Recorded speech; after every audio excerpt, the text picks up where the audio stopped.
I think this is it. Oh, we can. It's all. Oh yeah, Yeah. sure enough, there it is. Oh yeah, see, it all popped up. Hey everybody. I think people are joining, hopefully.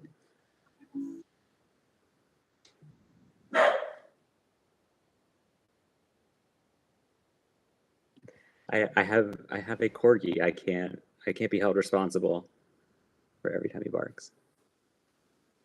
I totally had YouTube up too, and it was doubling over. So now I'm free and clear. Awesome. I don't know. I hope people are here. We've never done this before. If anybody's watching, so we're like loitering on your screen, and I apologize. I hope people like the video. I'm just going to assume people are here. We were told to do this, and we're learning. Grace, do you want to introduce yourself while I get all the ums out of my mind?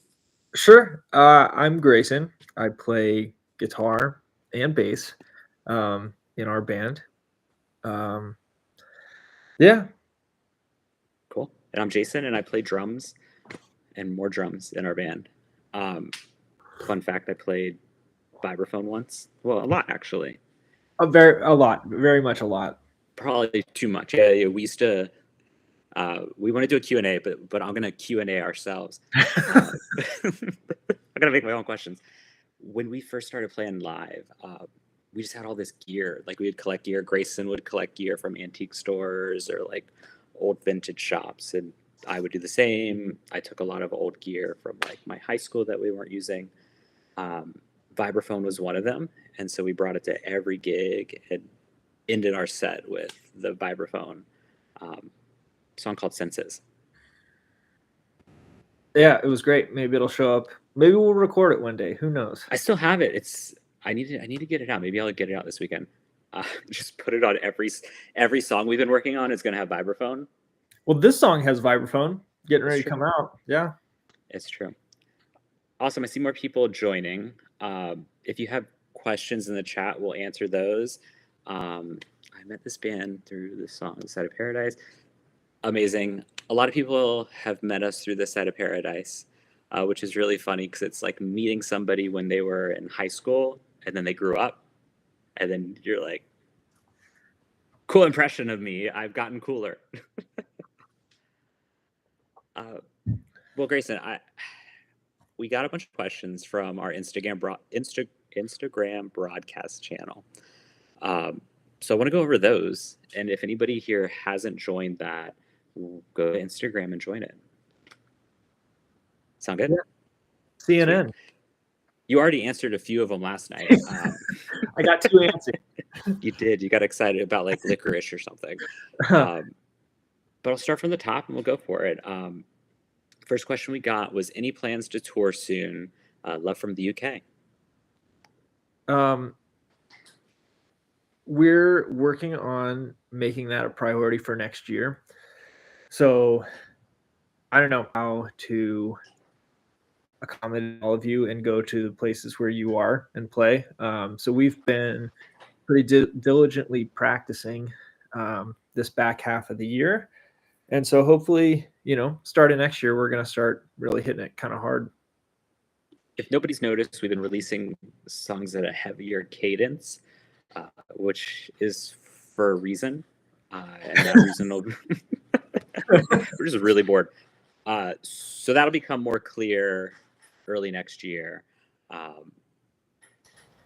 Tour and shows and everything will come after that. We are very much building a new foundation of this band, so we appreciate everybody kind of like learning about us and then like going on this new journey with us, because for us it's almost like starting a band over again, because we hadn't been a band for 7 years, 6 years, whatever it was. Something like that. Yeah. Question number 2, any tips for songwriting? Do you want to answer any? I mean, there's what is it, Suno AI, and you just type in what you want your song to sound like, and then it becomes a song. Sure. Tips for songwriting. I will say for me on writing lyrics and stuff, Colby and I jam on lyrics all the time. Um, but one of the things when it comes to songwriting is starting out. Well, I'll give an example of. You remember the show Trading Spaces on TLC, where two Sure. families swapped houses and they decorated a room. Yeah. Uh, those interior designers would often say, grab one piece of accent furniture, one piece of art, something that defines the rest of the room, and that's songwriting. There it is, baby. But you grab something you really love and you build out from there. It's the same with writing stories or poems or anything else. Like, just grab one thing that really like sets a fire in you, and then build around it, and then just keep reiterating. Yeah. Yeah. I think that's true. I typically love to just I have two acoustics in my living room, and like even before this, I was just sitting noodling, and oftentimes I'll like find something and it'll like get something going in my brain, and then I'm like, oh, um, I'm gonna go work on that. Um, a lot of people asking stuff in the chat. Yeah. Do you answer Yeah, chat we questions? do. We sure do. What's your Um, favorite songs you made? I'm personally, I'm pretty stoked on this one. This song that we're getting ready to release was one of the last songs we worked on like a long time ago, and we made a demo of it that we really liked, and we went and recorded it, and it just wasn't it, and so it just kind of got shelved. And so when we were talking about working on new stuff, it was like, what if we redid that? And so I think we're pretty pleased with the outcome this go around. So yeah. I think another one I'm pretty proud of, and it's relevant right now. It's October. Is Each Other's Ghost. It's just a fun one. Uh, so go listen to that one if you're doing spooky parties this month or anything like that. What about spicy food? Yay or nay? That's another question we got in Instagram. Oh, Hundy. Spicy all day. You took us to this really good place in Nashville last year. Super spicy food. I took So you ate there or we all did? we all did, all three of us. Oh, that Indian place? Mhm. Oh yeah, yeah, sure enough. All right, next question. Favorite artist or singer? I answered this last night, so if you were in our Coyote News Network, you'll know. I've been really digging a band called Valley Queen. They have a album called Chord of Sympathy. I've probably been listening to the whole album on repeat for like the last month, at least like once a day. I do a lot of driving, and so it's always on. Right now, it's Lalome for me, Los Angeles League of Musicians. Uh, I just love to put music on while I'm doing stuff around the house and stuff, and it's a great vibe. I would also say that I think Grayson, you would agree with this. You do this as well, but I take these random deep dives on artists where I kind of just lock in, obsess with it, and then move on. And so right now, I'm obsessed with listening to Peter Erskine. He's a Oh jazz sure, drummer. yeah. Yeah, and so it's just I'll go on a 2 week sprint of that, and then I won't listen to Peter Erskine for the next 6 years. I Shout out There's Peter Erskine. always somebody where it like just like comes around like that. But I'm gonna answer this one in the chat.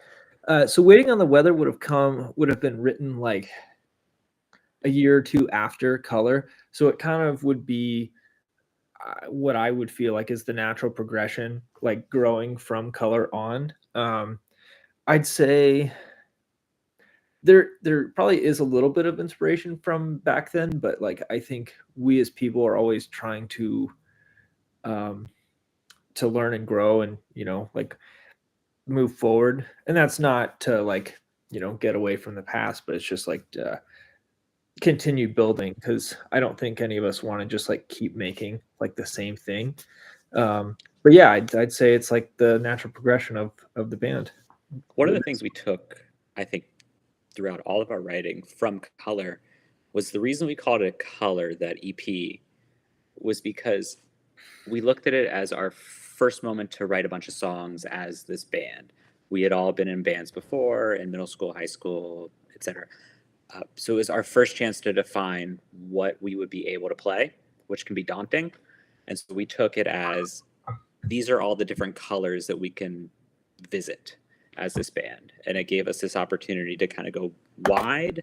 And we keep doing that when it comes to writing music, is we're still going wide within these same soundscapes.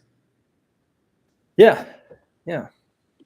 Awesome. How about another? Go ahead. Ourselves writing wise, like instrumentation, like we'll just sometimes we'll just go for it. Like having a vibraphone, that's pretty wild. Yeah, you got me a toy piano way back Yeah, too. yeah. How about another music question? What song are you most proud of? Entirely. Um, I don't know. Maryland for the longest time was like one that I felt like was pretty peak for us. I think there's a lot of really cool stuff on there.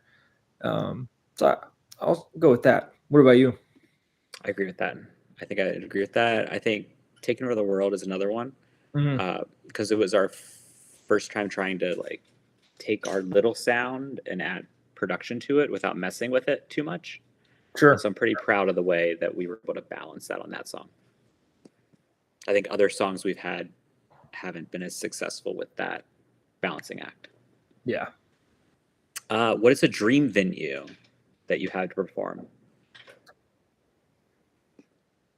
Future casting. Like, I feel like the classic for here in the States would be like Red Rocks, right? But I don't know if it's so much like I don't really know if venue matters that much to me. I want to go play. I don't know, like a lot of you are in South America, love to go play there. A lot of you are in UK, would love to go there. Asia, totally. So it's like it's all on the table. I will accept all venues. Mm-hmm. Yeah, I think there's the classic ones. There's Red Rocks, there's Madison Square Garden, all that. But I've never really felt that's like a fulfillment, like that's a goal that I'm chasing after. Sure. My favorite shows that we've done have been the smaller ones where we're playing, these intimate settings, because that's when I feel like our music makes the most sense. I don't know. I don't see our music, filling up Madison Square Garden. Obviously, it can, and there's things you can do, but then there's like those intimate shows that you can play at smaller venues that just mean a lot more to me. Sure. Yeah. Let's see. I think we got these. If you had to pick an ice cream flavor you'd abolish from existence, what would it be? I already answered it, and that was licorice. That was the licorice one? Oh, yeah, big time. That's fair. I don't like sweets. I'm not a ice cream fan. So I'm not going to abolish any of them, because why would I abolish things that I don't enjoy? I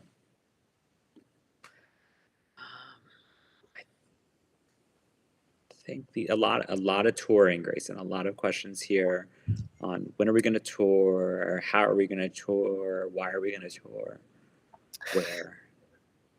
It just seems like we're going to have to do a world tour. Yeah. Last question here looks different. If you could collaborate with any musician, who would it be?